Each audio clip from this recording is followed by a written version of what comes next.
Lucas, capítulo de número 24. Inimigos dos sonhos.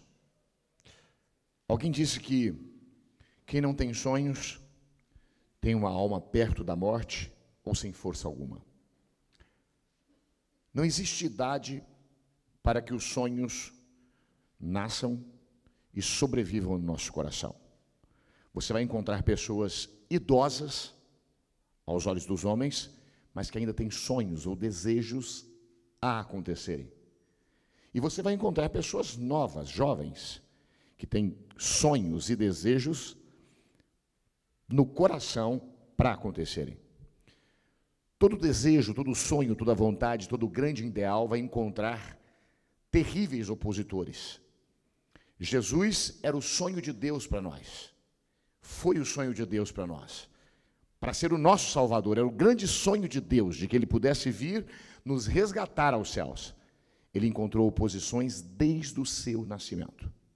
Ele nasce em meio às oposições. Ele tem contra si um rei doido que manda matar as crianças. E por toda a sua história, oposições vão acontecendo. Com José foi o mesmo, com Davi foi o mesmo, e com cada pessoa que tinha no coração, ou que carregava na alma, um sonho, um propósito, um desejo, algo maior, teve que enfrentar certas oposições. Você não pode perder os seus sonhos. É preciso que você identifique os inimigos dos seus sonhos, para que eles possam sobreviver no seu coração. Porque esta é a gasolina que te move.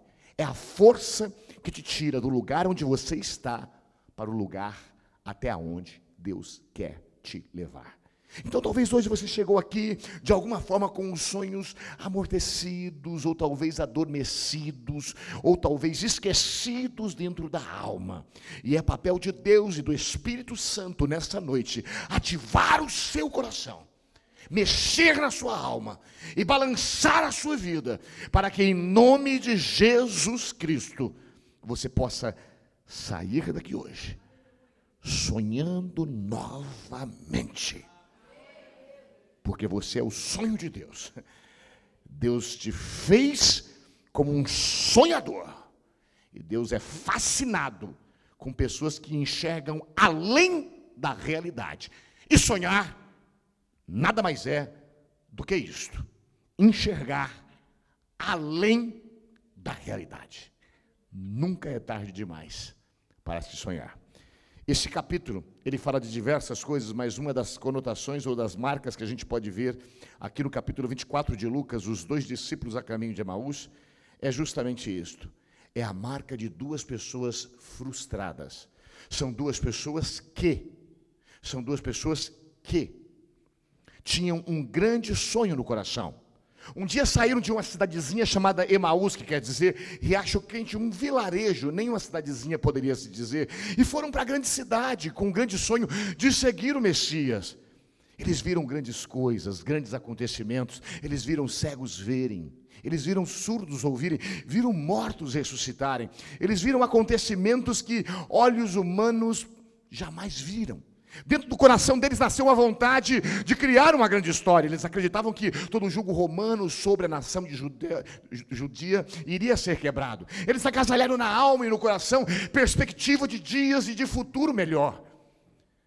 Mas houve um acontecimento em um dia, que já era previsto, já era dito, mas que chegou como um choque. Foi um dia que eles participaram da crucificação de Jesus. Quando eles viram Jesus sendo crucificado, a promessa, a palavra, tornou-se mais fraca do que a realidade. E aqui eu queria dizer uma coisa para você: por mais dura que possa ser a sua realidade, nunca deixe de sonhar, porque o seu sonho tem como base a palavra de Deus. É aquilo que Ele prometeu, é aquele que Ele te disse: vai e faz. Eles deixaram com que a realidade da crucificação, dos pregos nas mãos, eles deixaram com que a realidade da coroa na cabeça, do lado perfurado, eles deixaram com que a realidade de carregar aquele madeiro cru por aquele caminho afetasse a sua alma. Então as suas emoções decaíram e eles deixaram de sonhar. E quando a gente deixa de sonhar, a gente regressa, a gente retorna para os lugares de origem. A gente busca as nossas acomodações. A gente busca as nossas mediocridades. Porque a gente acha que sonhar é para os grandes. A gente acha que vencer é para poucos. A gente acha que conquistar é para alguns. E não existe maior engano do que este. Em Cristo, todos nós somos mais do que vencedores em nome de Jesus. Leamos o texto, capítulo 24, verso 23. Naquele mesmo dia, capítulo 24, verso 13. Naquele mesmo dia, 2 deles estavam de caminhos para uma aldeia chamada Emaús, distante de Jerusalém, 60 estágios, 11 quilômetros. E iam conversando a respeito de todas as coisas sucedidas. Aconteceu que, enquanto conversavam e discutiam, o próprio Jesus se aproximou e ia com eles. E os seus olhos, porém, estavam como que impedidos de reconhecer. Então lhes perguntou Jesus: que é isso que vos preocupa? E de que ides tratando à medida que caminhais? E eles pararam entristecidos. Um, porém, chamado Cleopas, respondeu dizendo: és o único, porventura, que, tendo estado em Jerusalém, ignora as ocorrências desses últimos dias? E ele lhes perguntou: quais? E explicaram o que aconteceu a Jesus, o Nazareno, que era varão profeta, poderoso em obras e palavras, diante de Deus e de todo o povo, e como os principais sacerdotes e as nossas autoridades o entregaram para ser condenado à morte e o crucificaram. Ora, nós esperávamos que fosse ele quem havia de redimir a Israel, mas depois de tudo isso, é já este o 3º dia desde que tais coisas sucederam. É verdade também que algumas mulheres das que conosco estavam nos surpreenderam, tendo ido de madrugada ao túmulo.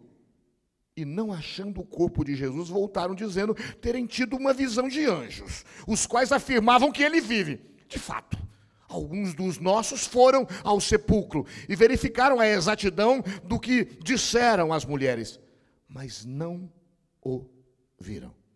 Então lhes disse Jesus: honestos e tardos de coração para crer tudo o que os profetas disseram. Porventura não convinha que o Cristo padecesse e entrasse na sua glória? E começando por Moisés, discorrendo por todos os profetas, expunha-lhes o que a seu respeito constava em todas as Escrituras. Quando se aproximavam da aldeia para onde iam, fez ele menção de passar adiante.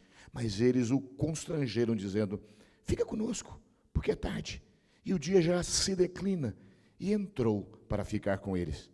E aconteceu que, quando estavam à mesa, tomando ele o pão, abençoando-o e tendo partido, lhes deu. Então lhes abriram os olhos e o reconheceram. Mas ele desapareceu da presença deles. E disseram um ao outro: porventura não nos ardia o coração quando ele pelo caminho nos falava, quando nos expunha as Escrituras? E da mesma hora, levantando-se, voltaram para Jerusalém, onde acharam reunidos os 11 e outros com eles, os quais diziam: o Senhor ressuscitou e já apareceu a Simão. Então os 2 contaram o que lhes aconteceram no caminho e como fora por eles reconhecido no partir do pão. Feche seus olhos um minuto. Pai, fala conosco. Eu queria que o Senhor levasse a nossa mente cativa. Eu queria que o Senhor levasse o nosso espírito cativo agora, todo o nosso ser cativo ao Senhor, preso ao Senhor. Que nada possa vir roubar a nossa atenção aqui agora. Que nada, Pai, que nenhum pensamento, nenhuma palavra, nenhuma ocorrência possa vir roubar o poder da Tua palavra, da Tua ministração, porque o Senhor vai operar de forma poderosa e maravilhosa nesse instante, em nome de Jesus Cristo. Esta é a minha oração de fé no Senhor, em o nome de Jesus Cristo, meu Pai. Amém. Amém, meus queridos. Louvado seja o Senhor. Homens são feitos de sonhos, mulheres são feitos de sonhos, por isso os sonhos precisam sobreviver no nosso coração.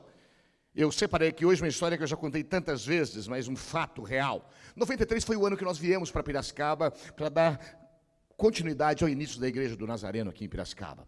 E foi nesse mesmo ano, no 94, que nós conhecemos um jovem que jogava futebol aqui no 15, mas era um jovem de uma trajetória ou de uma história nada promissora. Era um menino que passou pelo União de Araras jogando futebol e não serviu lá em Araras. Aí veio para o 15 e também não serviu no 15. Então um dia ele falou para mim: pastor, eles me mandaram embora, mas eu tenho vontade de jogar bola. Eu perguntei para os amigos dele, falei: ele joga bem? E os meninos fizeram assim, tipo, os amigos. Então você imagina. Ele falou, pastor, mas eu preciso terminar aqui o Sud Minuce, será que eu não poderia morar com você por um tempo? Eu falei, filho, eu moro aqui dentro da igreja, não tem nem chuveiro, nós tomamos banho de balde. Se você quiser ficar com o colchão no chão, fica à vontade. Ele disse, eu vou ficar, pastor, que eu vou terminar o Sud. A minha vontade era dizer para ele, filho, volta, sua mãe é de Jales, vai cuidar dela lá. Mas ele quis ficar ali, ele ficou pelo menos uns 5 ou 6 meses. Terminou aquele tempo, terminou o colégio, o sonho ainda estava agasalhado dentro do coração dele. E ele perguntou, pastor, será que o senhor não me ajudava a arrumar um outro time para mim ir? Eu falei, filho, nem bola você jogar? Eu não conheço de time. Mas eu vi tanta vontade naquele menino. A minha vontade era falar para ele assim, volta para Jales, onde sua mãe planta cebola, vai cuidar dela lá. Uma senhora simples que um dia veio nos visitar. Eu chamava ela de mulher de rastro de fogo. Não porque ela era pentecostal, é porque ela era tão simples, que ela usava um chinelo havaiana embaixo, muitas vezes nós já usamos isso, já usei, um chinelo havaiana, quebrou aquela linguinha, então botou um arame embaixo. Então quando ela passava, pá, aquele saía fogo, e eu falava, filho, vai cuidar, a minha vontade era falar, filho, vai cuidar da sua mãe, mas tinha um brilho no olho dele, tinha uma força na alma dele, tinha uma coisa grande dentro dele, e eu não consegui falar aquilo. Então tinha um amigo chamado Wander Favarin, que era lá de Americana, e ele estava no Rio Branco de Americana. Eu falei, Wander, tem um menino aqui, que ele quer jogar bola, me ajuda aí, dá um jeitinho dele fazer alguma coisa aí. E ele então foi, e eu me lembro o dia que eu levei, eu tinha um corcel, eu coloquei ele dentro, tudo que ele tinha cabia em 3 sacolas de supermercado, sabe essas sacolas? Eu me lembro que eu fui para Campinas, eu deixei lá, e eu fui chorando, porque eu falei, Deus, às vezes a gente só tem o nosso sonho, às vezes a gente não tem mais nada, a gente não tem pessoas, a gente não tem recursos próprios, a gente não tem o mundo a nosso favor, mas se você tem um sonho, e se ele é fundamentado em Deus, você pode ter certeza que ele vai acontecer. Eu deixei ele lá, e eu não tive mais contato com ele, porque ele ficou só uns 15 dias, e a pessoa de lá era minha perseguidora, negros, ele era negro, e ele então teve que sair de lá, e ele foi para um lugar pior ainda, ele ia de lugar pior em lugar pior, até que num desses lugares piores para onde ele foi, alguém de Honduras o viu e levou para jogar futebol em Honduras. Ele não serviu em nenhum lugar por aqui, mas nem em Honduras ele serviu, ele virou cidadão hondurenho. Então ele ganhava $15.000 por mês. E então alguém lá de Washington o viu e gostou dele. Então ele foi jogar no Washington DC. E a sua grande estreia foi no dia que aquele bonitão do jogo inglês estava estreando também no outro time americano, aquele David Beckham, aquele homem da voz fina. Você viu aquele homem? Já não. David Beckham, você tem que botar defeito, quando a pessoa que é bonitão, então bota o defeitinho para poder, né? Vozinha fina, todo tatuadão, tá? E foi o dia então que encheu o estádio. Los Angeles Lakers, eu não sei como é que chamava o estádio, encheu, mas para ver quem? Para ver quem? Não, meu amigo narigudo, mas para ver o David Beckham. Só que naquela noite só houve 2 gols. E quem marcou os 2 gols foi o Luciano Emílio. E no dia seguinte o Fantástico, no dia seguinte o Globo Esporte, e nos dias seguintes falavam desse desconhecido brasileiro que tinha chegado àquele lugar. Cargas d'água, um vento soprou e eu fui parar lá, sem termos marcado nada. E eu fui chegar lá justamente num dia em que ele estava recebendo 5 prêmios, que eram os 5 prêmios do futebol americano para um jogador. Melhor, contratação internacional, artilheiro e tantas outras coisas que eu não entendi de futebol, mas era só o nome dele que falava, só o nome dele. Eu me lembro daquele lugar legal, aquela cidade de Washington, parecia coisa de filme, o trânsito parado, a festa era num grande museu. Então aquele museu parado, aquele negócio alto, meu Deus do céu, eu nunca vi algo tão majestoso. Camarões imensos, eu digo que eu não sabia se eu é que ia comer eles ou eles é que iam me comer, de tão grande, eu nunca tinha visto aquilo. E eu me sentei na mesa dele, na mesa principal. Ele ainda carregava uma alma humilde, ele não quis ficar no hotel junto com os demais, ele quis ficar na casa dele simples, conosco, os amigos. E então a gente foi para ali e sentou. E então houve um momento em que ele teve a fala, ele disse, eu quero agradecer a um grande amigo, alguém que nunca me deixou em nenhum momento. E fui falando. Ele disse, esse amigo é Jesus Cristo. Ele nunca me abandonou. Ele se realizou, ele fez isso tudo, ele venceu nesta área, tornou-se um grande homem. A gente ficou ali sentado, eu me lembro que as pessoas chegavam, achavam também que eu era importante, me davam cartões e sorriam. Eu não falo inglês, mas eu recebi os cartões e eu sorria. E eu até dei uma de bom, porque teve alguém que me conheceu em Portugal. Olha só que coisa, uma vez que eu fui lá, caí de paraquedas também, e me conheceu lá e me encontrou nessa festa. E o cara falou, você aqui? Eu falei, eu que parecia que era arroz de festa. Não, isso aqui é meu cenário. Mas foi um acidente, entendeu? Alguém falava português aqui, aquela coisa toda e pá. Tá. Sabe, esse garoto, ele construiu 3 igrejas. A última que ele fez, de mais de $500 mil. Eu estou falando não por causa de dinheiro, por causa de sonho. De um garoto sonhador. Eu estive lá há pouco tempo atrás, eu tentei falar com ele. Eu não fiquei triste, ele não pôde me atender. Ele não pôde, ele falou, cara, hoje não dá. Eu estou recebendo uma turma de chinês, porque agora eu não jogo mais bola, mas eu tenho uma escola de futebol. Eu estou falando de alguém que morou aqui na Prudente de Moraes, comigo, dividindo o colchão, no chão. Não deixe os seus sonhos morrerem. Porque é Ele que te dá força para continuar seguindo adiante. Independente de como são suas forças, de como você está, não deixe os seus sonhos morrerem. Creia, Deus pode fazer algo mais. Quais são as doenças, quais são os inimigos de um sonho que a gente pode prever ou pode ver aqui nesse texto e que a gente precisa ver se não está na nossa vida? Um dos inimigos do sonho é a realidade, são os fatos que ocorreram, porque o sonho é uma projeção, mas eu vivo a realidade. O sonho é uma projeção, mas eu vivo uma realidade. E às vezes eu me enterro tanto nessa realidade e na dor dela que eu não permito a minha alma sonhar. E embora o real seja verdadeiro, de fato o ideal também o pode ser. Porque muitas coisas que somos hoje é porque um dia idealizamos isto. Ninguém nasceu falando outro idioma. Aprendeu por ideal, por sonho, por desejo. Ninguém nasceu aprendendo, sabendo dirigir. Ninguém nasceu nada. A gente nasceu só chorando. E a gente foi aprendendo as coisas pela vida. Não deixe as circunstâncias marcarem os seus sonhos.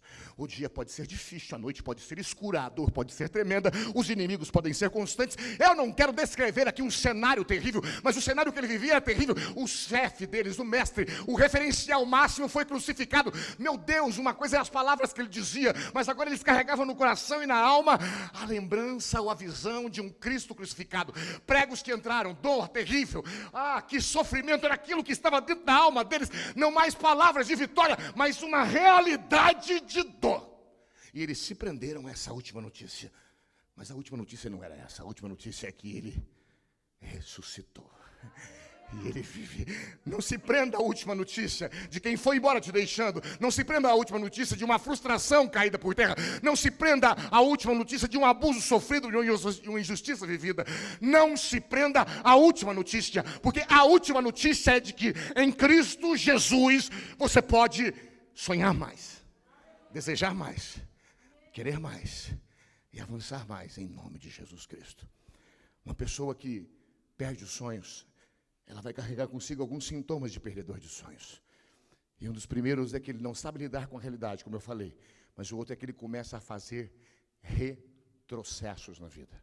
Quando a gente para de sonhar, era comum a gente voltar para o lugar de origem. Eles saem de Jerusalém, a grande cidade, e eles voltam agora para Emaús, o Riacho Quente, a cidadezinha de 2 ruas somente. Normalmente, quando a gente perde os sonhos, não há mais caminho para frente, há só caminho para trás. E Deus, Ele quer que a gente siga de glória em glória. Ele quer que a justiça, a graça e o poder dEle vá brilhando, brilhando, brilhando, brilhando, até ser sol perfeito. Você nunca vai ver Deus mandando a gente voltar para trás. Não, pelo contrário. Em Hebreus ele diz, nós não somos dos que retrocedem, nós somos dos que avançam, avançam, avançam, em nome de Jesus. Portanto, se há em mim e você vontade de retroceder, pare. Pare. Por mais justo que seja o seu retrocesso, dá uma descansada, tome um copo de água, faça uma boa refeição, dorme uma noite, nem que seja a base de Rivotril, e segue adiante. Em nome de Jesus Cristo. Amém? Será que você está retrocedendo? Retrocedendo no seu casamento? Retrocedendo em relação ao seu filho? Minha mãe nunca retrocedeu a nosso respeito. Minha mãe sempre orava por nós.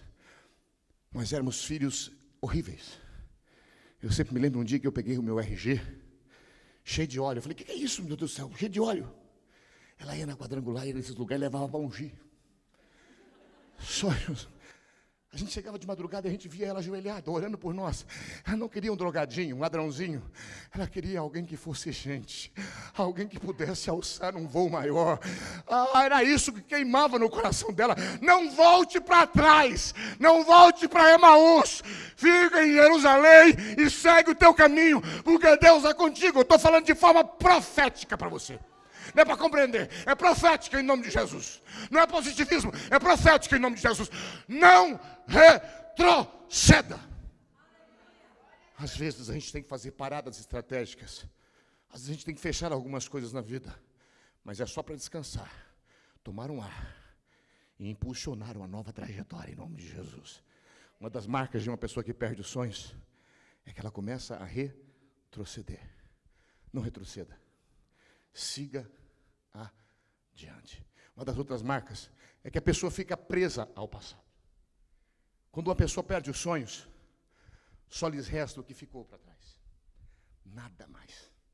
Se você tem a sua Bíblia aberta, você pode ver o que eles dizem aqui no verso 14 e 15.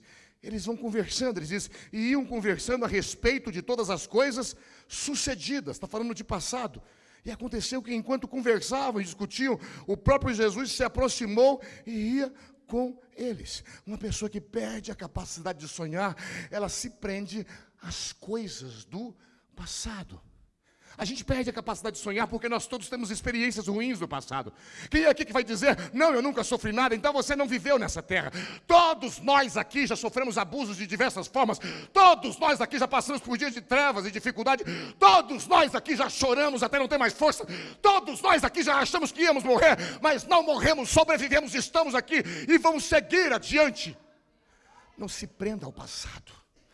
Eles diziam de coisas do passado. Coisas que sucederam, estava para trás. Eles não conseguiam olhar para frente. Sabe, um dia eu dei uma carona para uma pessoa. E ele falou assim, não vai para essa rua não, vai por aqui. Eu falei, mas é mais longe o caminho. Ele falou, não vai por essa não. Eu falei, mas por que não pode ir por essa? Ele falou, porque nessa rua, no número tal, tem uma pessoa. A gente tinha uma casa aí, nosso pai perdeu a casa. E isso dói no meu coração até hoje. Eu falei, verdade, quanto tempo faz? Há uns quase 20 anos fazia. É verdade. Verdade mesmo. Sabe o que eu fiz? Eu peguei o carro, eu fui na rua, voltei. Depois eu parei em frente. Eu falei, agora, olha! E arranca do teu coração, porque já foi perdido. Quantas coisas você deixou de abraçar por uma marca do passado? Todos nós temos marcas no passado. Abandone-as, feche essa ferida. Deixe no lugar uma cicatriz de quem passou por ali e venceu, em nome de Jesus. Não se prenda ao passado. Siga adiante. Vou fazer uma visita. Alguém que se casou de novo. E quando eu cheguei na casa, em cima da mesinha de centro, a foto da defunta que morreu. Era um viúvo. Eu falei, menino, mas não pode. Você tem uma mulher nova agora. Como é que fica esse casamento a três? Uma morta, uma viva? Gente, com todo respeito. Ele falou, mas era uma mulher de honra. Graças a Deus. Era uma mulher, glória a Deus. Que você não casou com uma safada. Glória a Deus. Mas não, ela não pode ficar entre vocês. Eu falei, eu sei uma sonsa de deixar isso. Estou falando bestagem?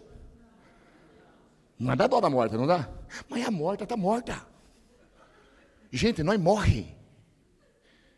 Mas enquanto nós estamos vivos, vamos viver. Em nome de Jesus. Eu já vi gente com cartas. Um saco de cartas. E bota música, parada para Adeline. Bota coisa e chora com saco de cartas de amor. Essa é de fulana. Essa é de ciclano. Eu disse, por que você guarda tudo isso? Para me lembrar que eu já fui amado.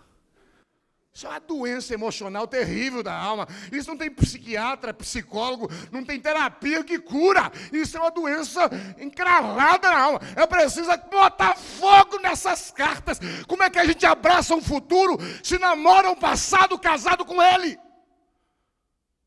Todos nós temos um passado um tanto quanto sombrio em alguma área. Ruim. Siga adiante. Deixe para trás o que ficou para trás. Eles iam discutindo o que havia sucedido. Aquelas coisas. Você lembra bem, 1963? Lembra? Foi duro, hein? Aquela pessoa traiu nós, foi verdade. A pessoa até chora. Aí o outro lembra uma desgraça, o outro lembra uma outra desgraça, e o outro lembra uma outra desgraça. E a gente sai daquela conversa desgraçado. E pergunta por que a minha vida virou uma desgraça? Porque a gente é um preservador de desgraças. E nós precisamos, em nome de Jesus, abandonar o passado no passado, que é o lugar dele, para seguir o futuro, que é o que nos aguarda da melhor forma possível. Eu gosto da palavra de Deus, Jeremias ao povo de Israel. Eu é quem sei que pensamentos têm ao vosso respeito. Vocês estão achando que vocês vão morrer aqui na Babilônia, mas eu é quem sei que pensamentos têm a vosso respeito, é pensamentos de paz e de vida para vos dar o fim que desejais. O seu pensamento é besta, o seu pensamento é burro, o seu pensamento é tonto, até os coaches falam isso. O que é bom mesmo é o pensamento de Deus em nome de Jesus. Nós andamos por caminhos elevados, os caminhos dele são mais elevados que os nossos, os pensamentos dele são mais superiores que os nossos, ele é mais do que nós, então não fique preso a você. Em nome de Jesus. Eu não sei o que você entrou pensando aqui hoje, mas eu sei o que você tem que pensar. É de que tudo é possível ao que crer. É que o seu sonho pode ter lugar na sua vida. Do que eles falavam? Do que havia sucedido. Eles estavam falando dos insucessos da vida. Gente, você sabe por que a gente tem um lugar que a gente bota medalha? Que a gente bota troféu? Eu tenho um amigo, ele tem tanto diploma, ele tem diploma de curso de meia hora que ele fez. Tem uma parede assim. E as pessoas às vezes riem. Mas eu falo, ele está certo. Ele pega tudo, ele bota um quadro bonito. Ele gasta mais no quadro do que ele gastou no curso. E eu falo, cara, essa parede vai despregar a qualquer hora. Mas sabe por que é bom ter aquilo? Porque quando ele olha para ali, ele fala, eu não sou o que eu estou pensando que eu sou agora. Eu sou essa minha história. Eu sou os meus troféus. Ninguém guarda um troféu de derrota. Isso aqui é o dia que eu perdi. Isso aqui é o dia que eu quase morri. Não, a gente guarda vitórias. A gente guarda marcas de vitória. É Ebenezer, até aqui nos ajudou o Senhor. É uma pedra de ajuda. É um troféu de motivação. Você também tem vitórias no seu passado. Você tem vitórias no seu presente. Guarde isto para seguir adiante. Em o nome de Jesus Cristo. Quando a gente começa a deixar de sonhar, a gente começa a retroceder, a gente começa a se deixar ser engolido pelas circunstâncias, a gente começa, de alguma forma, a ficar conversando das coisas do passado. E não são conversas boas. Uma outra coisa é que quando a gente perde o sonho, a gente se torna míope na visão. A gente não consegue mais enxergar. Eles andavam com Jesus, mas a Bíblia diz que a dor do coração deles fazia com que eles não percebessem que Jesus estava com eles. Um dia, a gente estava aqui, num desses bairros, eu, a Dani e o Aquiles, num desses bairros, perto daquela fábrica de sofá. E passamos num terreno bonito, grande, imenso. Terrenão, murado. Falei, nossa, Aquiles, que igreja maravilhosa daqui. Ele falou, só se for para você. Para mim está pequeno demais. Falei, também agora cansei de sonhar. Pelo amor de Deus. Porque ele falou, eu não tenho culpa, minha visão é um pouco maior do que essa.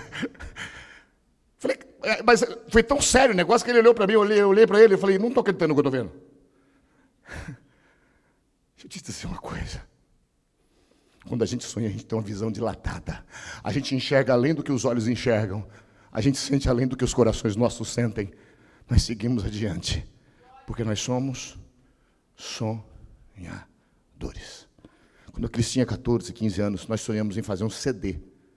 Ele não sabia cantar muito ainda. Eu não sabia fazer CD. Mas a gente tinha uma vontade de fazer. Porque nós tínhamos uma casa de recuperação.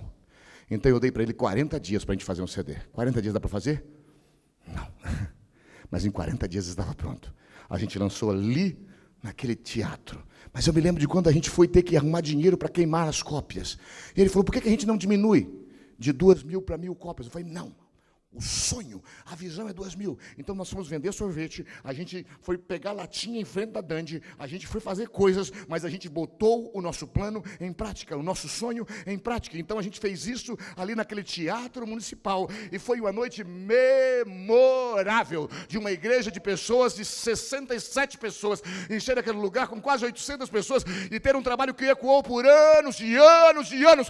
Porque Deus busca um sonhador e uma sonhadora que acredite na possibilidade daquilo que Ele pode fazer, em nome de Jesus. Quem sonha tem visão. dia eu estava no meio do pasto com um amigo pastor. Meio do pasto é meio do pasto. E tinha um salão cheio de cocô de vaca. E ele olhou para mim e falou: aqui dá uma igreja boa, não? Eu falei: dá mesmo, hein? Mas depois eu pensei: só se for para vaca. Porque quem é que vai participar disso? Mas o que é que move a nossa vida se não é uma visão? É ver alguém quebrado e dizer: pode ser consertado. É ver alguém derrubado e dizer: pode ser levantado. É ver alguém triste e acreditar que pode ficar feliz. É isso que move a vida da gente. É saber que o caos pode ser transformado em vida. Isso é possível. E tem sido possível o tempo todo em que temos vivido a nossa vida. Seja uma pessoa de visão. E se você mirar na lua e acertar nas estrelas, já valeu a pena. Amém? Quando a gente perde os sonhos, a gente perde as visões.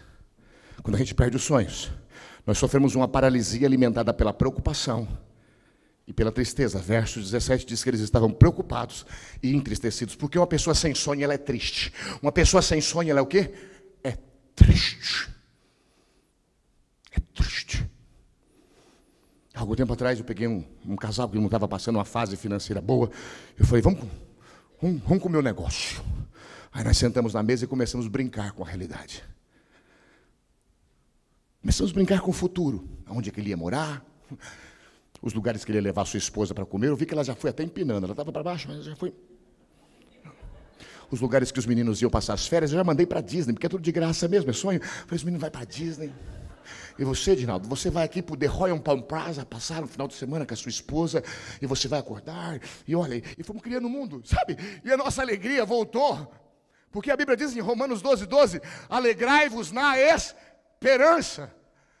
Não traga desgraça para o teu coração, traga esperança, traga fogo, traga ânimo, traga a visão de uma possibilidade de que isso pode melhorar. Uma pessoa que não sonha é triste, uma pessoa que não sonha é enterrada em si mesmo, uma pessoa que não sonha morre nas dessas trevas da noite que está vivendo. É preciso sonhar, em nome de Jesus.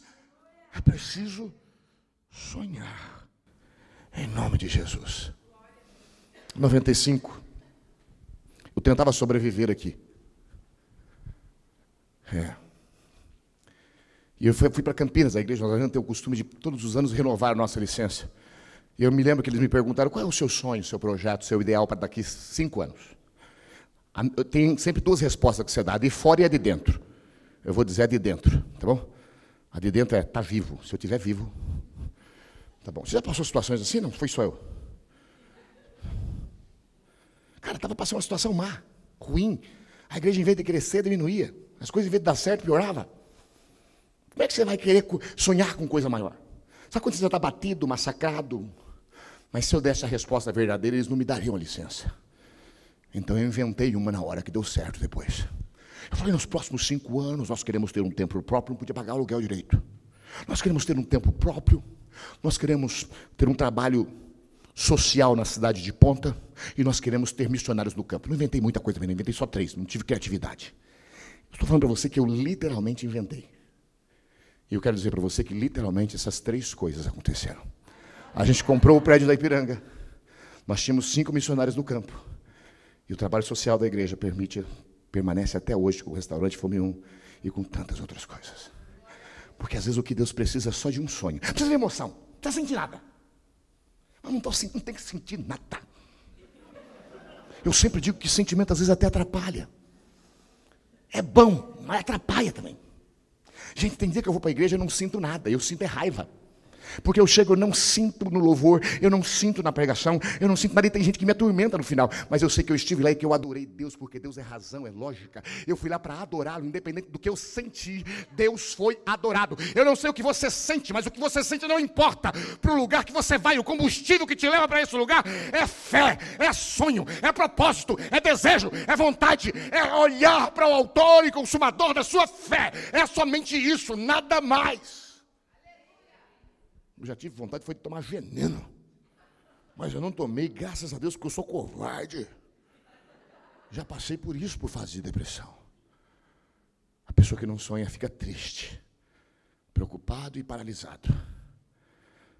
Um 5º e penúltimo ponto aqui, de pessoas que não sonham mais, é que ela perde a esperança. Eles dizem aqui no verso 21, nós esperávamos que ele fosse redimir a Israel. Se está no passado, quer dizer que não espera mais, não é verdade? Será que você tem coisa que você não espera mais? Você não espera mais ser feliz em uma área da sua vida? Você não espera mais levantar numa área que você caiu? Você não espera mais que essa frustração se transforme só numa história de inspiração para mais uma música? Você não espera mais nada? Você tem que ser como uma mulher grávida que está esperando. E eu queria que você fosse uma barriga de porca que nasce 8 de uma vez. Em nome de Jesus. É verdade, gente. Nós precisamos esperar. Nós precisamos ter esperanças. Mesmo que o terreno seja infértil, é preciso ter esperança. Ninguém espera aquilo que está com prazo de validade em dia. A gente só espera o que já venceu o tempo de validade. Eu só tenho esperança de receber quando o prazo de terem me pagado venceu e não pagaram. Então eu tenho esperança ainda que eu vou receber. Eu só tenho esperança de que eu vou ficar curado se eu estiver doente. Eu só tenho esperança de que minha vida vai mudar para melhor se ela estiver ruim. Ouça aqui. O sonho, a esperança, nasce no terreno seco. Então, se você está no terreno seco, é o lugar natural para o sonho nascer. Em nome de Jesus. Não seja desses que diz, nós esperávamos no passado, mas diga no presente, eu ainda espero. Eu queria terminar com isso. Gente que perde os sonhos, ou que vai perdendo os sonhos, ele começa a ignorar a palavra e a ignorar os sinais de Deus. Porque presta atenção no texto, o que ele diz. Primeiro, Jesus discorre todo o Velho Testamento dizendo, olha, eu já disse que isso ia acontecer, e que eu morreria, e que eu ficaria um tempo... Foi dito, foi ensinado, não foi? Mas quando a gente perde os sonhos, a palavra não vale nada. Quando eu estava com depressão e estava mal, sabe um versículo que eu detestava? Me dê esse direito, por favor, era só aquela época. É quando as pessoas chegavam e diziam para mim, todas as coisas cooperam para o bem daqueles que amam a Deus, a saber, aqueles que vivem e andam segundo a sua vontade. Eu falei, ok. Tem hora, gente, que a gente não quer conversa, a gente quer um abraço que abraça, um olho que chora, uma mão que pega na mão da gente. Não quer conversa, conselho. Estou falando besteira ou não? Não fala nada, fica quietinho. Para com essa versículaiada na boca. Depois vem. Porque quando a gente perde a esperança, nosso terreno não está bom para a palavra, a gente começa a ignorar ela. Eles ignoraram a palavra. Sabe outra coisa que quem perde a fé, quem perde os sonhos, ele começa a ignorar os sinais de Deus. Eles viram que anjos, o corpo não foi achado, bem verdade que alguns disseram que é verdade, mas nós mesmos não vimos. É Deus operando e a pessoa não levando isso em consideração.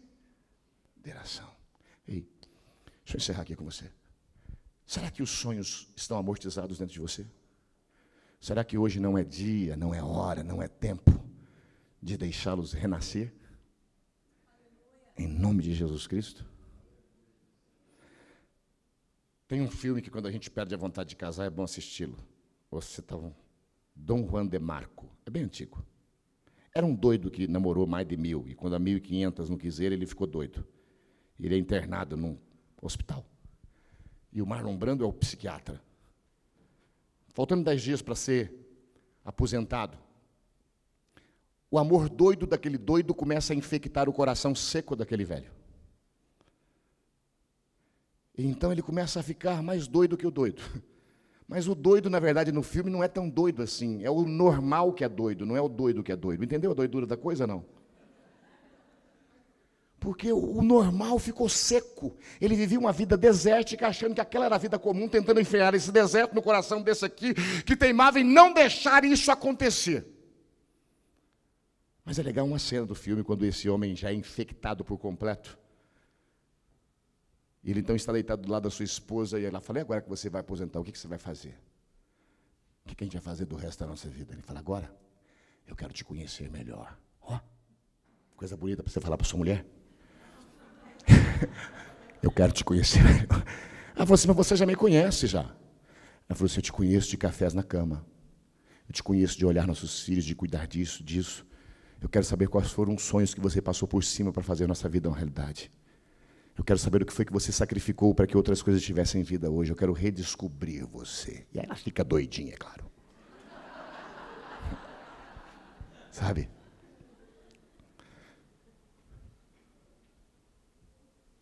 Você precisa hoje, em nome de Jesus, voltar a sonhar. Porque isso vai mudar a sua vida. Sabe como é que eu encerro com você dizendo o que cura, gente? Primeira coisa que você precisa entender é que quando você já desistiu de você, Deus ainda não desistiu de você. Porque quando eu deixo de sonhar, significa que eu desisti de mim. Eu vivo no acaso. O que vier é lucro. Mas quando você desiste de você, Deus não deixa você sozinho. Sabe por quê? Porque esse Cleopas, que a gente só vê aqui, que parece ser um tio de Jesus, a gente não vê lugar nenhum mais. É um nome desconhecido. O outro nem não sabe se é boiadeiro, se é um fideiro, ninguém sabe o que é outro discípulo. É dois. Que vai para uma cidadezinha chamada Riacho Quente. Para que ir atrás de duas pessoas assim? Para quê? Para quê? Mas Jesus vai. Jesus sempre foi atrás de quem ninguém quer ir atrás. Sempre, sempre. É um vício dele. Jesus é viciado em solitários. Jesus é viciado em gente que os outros não querem. Jesus é viciado em gente enterrada para tirar da cova e fazer reviver. A Bíblia diz assim, ele vai atrás da samaritana que ninguém mais quer ir, ele vai atrás do gadareno que todos esqueceram, e se você ver na Bíblia, ele vai atrás de um monte de gente que a gente não iria atrás. E ele foi atrás de Cleopas e o seu companheiro. Jesus está atrás de você. Tem aquele livro Caçadores de Deus, ele usa uma expressão forte, eu acho, mas interessante, diz, Deus é um grande cão de caça. Enquanto ele te farejar, ele não deixa o rastro. Ele não deixa o rastro. Enquanto ele sentir o teu cheiro, ele vai botar uma pessoa, um anjo, uma situação, uma fala, uma conversa, um negócio, uma luz. Mas ele não desiste de você. Tem um pastor de Campinas que sentiu no coração que ele deveria ir num bairro chamado Jardim Itatinga. Jardim Itatinga é um bairro onde é a zona do meretrício. Quem entende isso sabe o que eu estou falando. É um negócio de mulher coisada, que vem do corpo. Para ele ir lá e falar uma palavra no lugar. Ele falou, imagina que eu vou. Porque se você visse um pastor descendo nesse lugar, o que você ia pensar? Que ele foi lá evangelizar? Foi, eu vou, mas vou com a minha mulher. Foi com a mulher dele. E chegou lá e ele disse para uma pessoa que a gente conhece até hoje, ela canta. Ela estava cantando naquele lugar. Ele chegou, a Assembleia é corajoso, né? Chegou e disse, o Senhor me mandou aqui hoje para dizer para você que Ele te espera no lugar que você saiu e deixou Ele. O altar te espera. E a Catarina, naquela hora, essa mulher a gente trouxe aqui no teatro para cantar uma vez. Essa mulher desceu do palco da desgraça e subiu para o palco da graça de Deus. Porque Deus vai na zona do meretrício buscar uma pessoa. Você já conhece aquele pastor Luiz Hermínio? Ele não é certo da cabeça, aquele homem. Ele tem uns ministérios, irmãos. Um ministério que ele tem é fechar a zona. Desculpa usar essas palavras aqui, o pastor não está aqui. Tá o pastor Ricardo, faz de quando não está escutando. Mas ele fecha. Ele manda um casal lá, ele estava dizendo, quanto é que é para fechar? Eu quero casa fechada. Ah, é tanto. A última disse que foi, acho que era bem fraquinha, porque ficou só 2.000. Fechou. Aí disse que está todo mundo lá preparada. Aí disse que ele chega. Ele falando que ele chegou com os irmãos, com as irmãs, com violão. Pagou, ele faz o que ele quer. Mete culto no povo. Culto na coisa. Não vou falar mais essa palavra zona, não. Culto na casa das meninas. Culto na casa das meninas. E muitas ali se rendem ao Senhor. Ele conta o testemunho de uma dessas, que alguém chegou, um casal que tem esse ministério, e falou, meu chefe vai chegar hoje à noite, ele quer uma mulher do seu jeito. Diz que derrubadinha. Mas, ela falou, eu mesmo, tem certeza que é eu? Diz que ele fala, e eu mesmo? Ele falou, você, ele gosta do seu tipo. Meu patrão gosta do seu tipo. Paga o dia, leva ela, leva para uma loja, leva para isso, leva para pintar a unha. Ela diz que dá um dia de rainha para coisinha, menina, para coisa. Um dia de rainha. Aí depois diz que leva para um hotel maravilhoso. Ela fala, meu Deus, que homem é esse, pelo amor de Deus? Isso é verdade, acontece aqui, sei lá, que cidade que é desse homem, do Hermínio? É, Itajaí. Aí diz que à noite vai para um restaurante chique, que é de um irmão que nesse dia eu dei de fechar. Aí chega lá, ela senta, está cheio de gente, ela não sabe que é irmão. E ela fala, mas aí, vai chegar que hora, patrão? Aí eles falam que o nosso patrão já estava conosco o dia inteiro. E ele te ama intensamente. Eles começam a falar. Ele diz que as pessoas começam a se levantar e a trazer presentes para ela. Ele diz que a última, ela perdeu as forças do corpo, ela caiu no chão. Porque Deus vai atrás da gente. Eu amo Deus porque Deus ele vai atrás da gente quando a gente já desistiu da gente, em nome de Jesus. Como é que a gente volta a sonhar? Eu preciso entender que Deus é o maior interessado por mim mesmo, em nome de Jesus. Como é que a gente volta a sonhar? A gente precisa sentar na mesa, como diz aqui o texto, e a gente precisa cear com Ele. Ele diz que foi no sentar à mesa e no partir do pão que as escamas dos olhos caíram e eles voltaram a enxergar. É preciso abrir os olhos de novo. Se você comunga com Cristo, o que está no coração de Cristo vai infectar o seu coração. E o coração de Cristo é cheio de coisas de esperança. É cheio de coisas de esperança. Ele diz, se você pecar 70 vezes 7, eu perdoo. Ele diz, se você cair, eu levanto. Se você quebrar, eu conserto. Ele diz isso, ele diz, eu faço nova todas as coisas. Deus é um Deus de ir para cima. Ele veio para cá para não deixar você ir para baixo. Falando bestagem? Inferno. Ele quer te levar para cima. Em nome de Jesus. Como é que a gente conserta? Como é que a gente volta a sonhar? Sabendo que o Deus Todo-Poderoso que te fez está interessado em você.